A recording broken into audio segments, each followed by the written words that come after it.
آج کے یہ سب حرامیوں کو پوچھ لینا چاہیے اپنی ماں سے جا کر کے، جو حضور کی شان میں بھونکتے ہیں، گالیاں دیتے ہیں، ان کو پوچھ لینا چاہیے اپنی ماں سے جا کر کے۔ یہ قرآن کا اصول میں بتا رہا ہوں، اس میں مجھے کوئی جھجک نہیں ہے۔ سورہ قلم میں اللہ تعالیٰ نے ایک شخص کی مذمت میں 10 برائیاں گنائی ہیں۔ ولید بن مغیرہ، جس نے حضور صلی اللہ علیہ وسلم کی گستاخی کی تھی، حضور کو برا بھلا کہتا تھا، گالیاں دیتا تھا، تو حضور اکرم صلی اللہ تعالیٰ علیہ وسلم کو اس کی باتیں بری لگیں، شاق گزری، تو اللہ تعالیٰ نے آیتیں نازل فرمائی اس کے حق میں، جو آیتیں ہیں فَلَا تُطِعِ الْمُكَذِّبِينَ، جھٹلانے والوں کی پیروی نہ کریں اے میرے رسول، ان کی مت سنیں آپ۔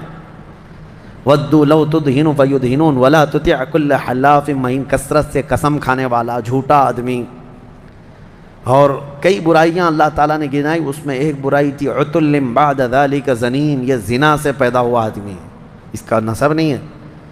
ولید بن مغیرہ کے بارے میں جب یہ آیتیں اتری تو اس کو لوگوں نے بتایا کہ تیرے متعلق تو قرآن میں خرابیاں آ گئی، تیری برائیاں گنائیں، تو غور سے سنا اس نے آیتیں، اور اس کے بعد پھر کہا کہ 9 تو میں جانتا ہوں ہے میرے اندر، یہ جو ہے 9 تو مجھے معلوم ہے، یہ 10ویں کہ میں زنا سے پیدا ہوا ہوں، یہ کیسے؟ میں تو میرے باپ کا بیٹا ہوں۔ دوڑتا ہوا پھر آیا اپنے گھر میں، اپنی ماں کو گرا دیا زمین پر اور چڑھ کے بیٹھ گیا اس کے سینے پہ، کہا سچ سچ بتا میں کس کا بیٹا ہوں۔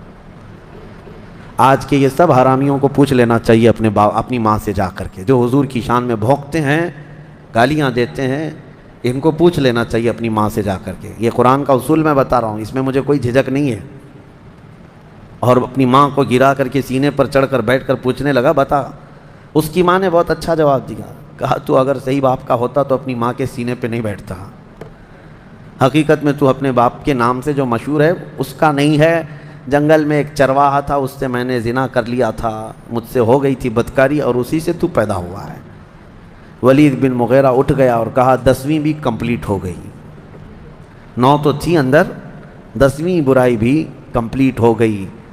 اسی لیے میرے عزیزو، آپ اس بات کو سمجھ کر کے چلیں کہ نبی پاک صلی اللہ تعالیٰ علیہ وسلم کی شان میں بھونکنے والے یہ ایسے ہی لوگ ہیں جن کا نطفہ ثابت نہیں ہے، جن کا نسب ثابت نہیں ہے، جن کی اصل میں خطا ہے۔ ورنہ حلال بندہ حضور اکرم صلی اللہ تعالیٰ علیہ وسلم کے ہر اخلاق پر قربان جاتا ہے، بلکہ اسے اندازہ ہوتا ہے کہ یہ کون سی ہستی ہے دنیا میں۔ ہماری بات تو چھوڑیں، بڑے بڑے دوسرے دانشور لوگوں نے لکھا ہے، آپ کو میں بتاؤں، جارج برنارڈ شاہ ایک بہت بڑا رائٹر بھی گزرا ہے، دانشور ہے، انگریز ہے، اس نے اپنی کتاب میں لکھا ہے کہ میں نے بہت سارے ریولیشن دنیا میں دیکھے، انقلاب، لینن کا انقلاب، مارکسزم کا انقلاب، یہ ریولیشن آیا، کمیونزم کا ریولیشن آیا، بہت سارے بڑے بڑے انقلاب آئے دنیا میں۔ وہ کہتا ہے جو انقلاب لانے والی شخصیت ہوتی تھی وہ جب تک زندہ ہوتے ان کی تحریک بھی چلتی، تنظیم بھی چلتی، اور اس کے بعد دھیرے دھیرے دھیمی ہو جاتی، ٹھنڈی پڑ جاتی۔ جو انقلاب لانے والے لوگ تھے وہ جاتے ہیں تو تنظیم ٹھنڈی پڑ جاتی ہے، تحریک ختم ہونے لگتی ہے۔ اور وہ کہتا ہے میں نے صرف ایک ریولیشن دیکھا ہے جو مدینے سے نکلا تھا، ایک انقلاب دیکھا جو مدینے سے نکلا تھا اور پوری دنیا میں پھیلا تھا، اور اس کے بانی محمد صلی اللہ علیہ وسلم، اس کے فاؤنڈر محمد صلی اللہ علیہ وسلم دنیا سے پردہ تو کر گئے، لیکن ان کا لایا ہوا ریولیشن، ان کا لایا ہوا انقلاب 14 صدیوں کے بعد بھی ٹھنڈا نہیں پڑتا، روز بڑھتا ہی جاتا۔ آج تک کسی اور انقلاب میں اتنا اثر نہیں دیکھا کہ اتنے لانگ ٹائم پر کسی بانی کا اثر پایا جاتا ہو۔ یہ ہم نہیں کہہ رہے، یہ مسلمان نہیں ہے، جس نے لکھا ہے وہ جارج برنارڈ شاہ، یہ انگریزوں کا رائٹر ہے۔ اسی طرح سے کئی ایسے لوگ ہیں جو نان مسلم ہیں لیکن حضور پاک صلی اللہ تعالیٰ علیہ وسلم کی تعریف میں وہ رطب اللسان ہیں۔ گرو نانک نے تو پوری نعتیں لکھی ہیں حضور صلی اللہ تعالیٰ علیہ وسلم کے متعلق، پتہ نہیں کتنے اشعار لکھے ہیں۔ اور گرو نانک کا تو ایک جملہ مشہور تھا، محمد نہ ہے بھکتی نہ ہے۔ محمد صلی اللہ تعالیٰ علیہ وسلم نہ ہو تو عبادت ہی نہیں ہے دنیا میں، عبادت کا صحیح طریقہ دنیا میں دکھانے والے محمد صلی اللہ علیہ وسلم۔ بہرحال دنیا جس کی آنکھیں کھلی انہوں نے پہچانا، لیکن میں آج ان لوگوں کی تعریفوں کو دلیل کے طور پر یا حضور کی فضیلت کے لیے نہیں بیان کر رہا ہوں، حضور پاک کی فضیلت کے لیے حسان بن ثابت بھی ہیں، حضور کی تعریف کرنے والوں میں امام شرف الدین بوصیری بھی ہیں۔ ان لوگوں کی تعریف کیے ہوئے الفاظ اور ان کے نام میں آج اس لیے گنا رہا ہوں، الفضل لما شہید بہ الاعداء، عربی میں مقولہ مشہور ہے کہ فضیلت اس کی بہت ہے جس کے دشمن بھی گواہی دے رہے ہوں، جس کے دشمن بھی گواہی دے رہے ہوں، اس کی فضیلت ہے۔ ورنہ نبی پاک صلی اللہ تعالیٰ علیہ وسلم کی تعریف کے لیے انسان تو انسان ہے، خلاق کائنات خود قرآن میں اپنے حبیب کی تعریف بیان کر رہا ہے، وَرَفَعْنَا لَكَ ذِكْرَكَ إِنَّا أَعْطَيْنَاكَ الْكَوْثَرَ، یہ سب نبی کی شان میں تو اللہ نے فرمایا۔ ایک دو نہیں، کئی آیتیں ہیں، کئی آیتیں جو ڈیفنس میں اللہ نے اتاری۔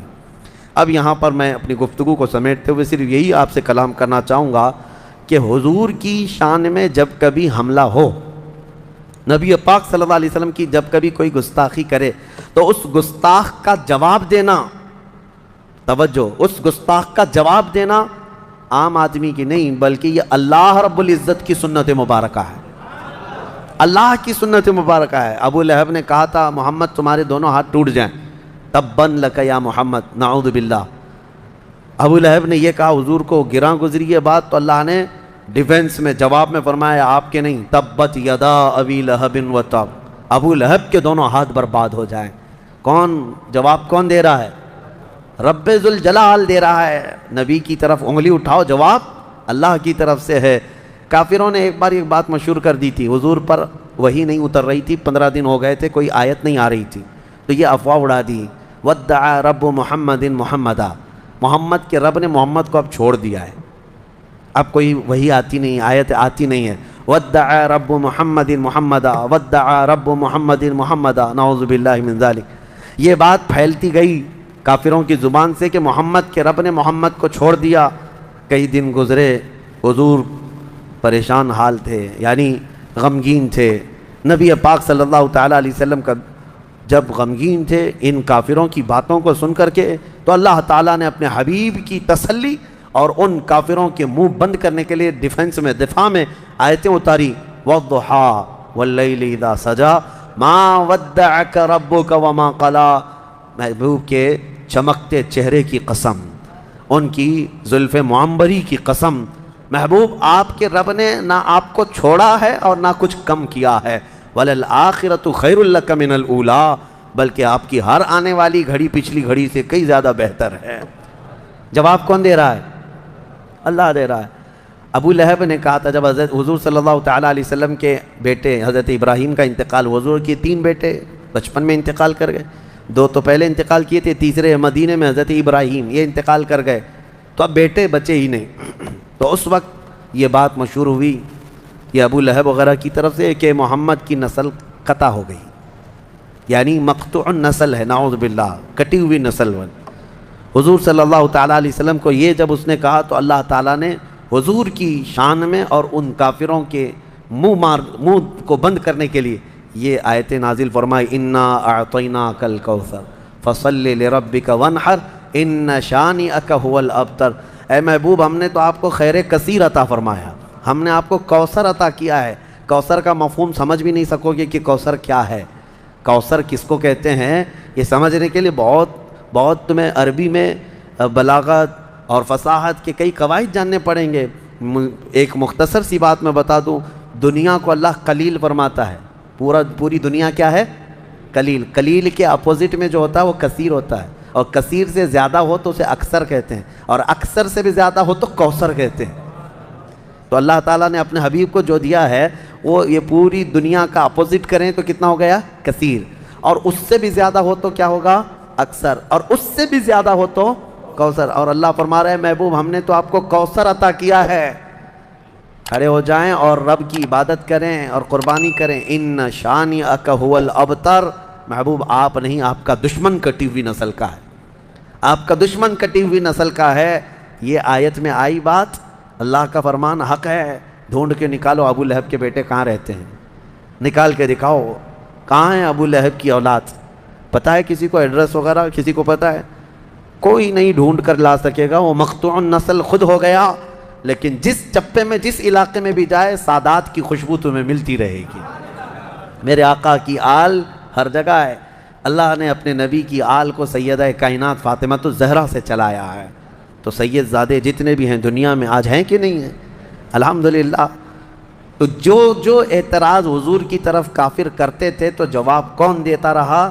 اللہ دیتا رہا۔ تو میں آپ کو کہہ رہا ہوں، ناموس رسالت کی حفاظت اور رسول پاک صلی اللہ تعالیٰ علیہ وسلم کی عزت کی پہرے داری اور دشمنان رسول کو منہ توڑ جواب دینا، یہ اللہ کی سنت مبارکہ ہے۔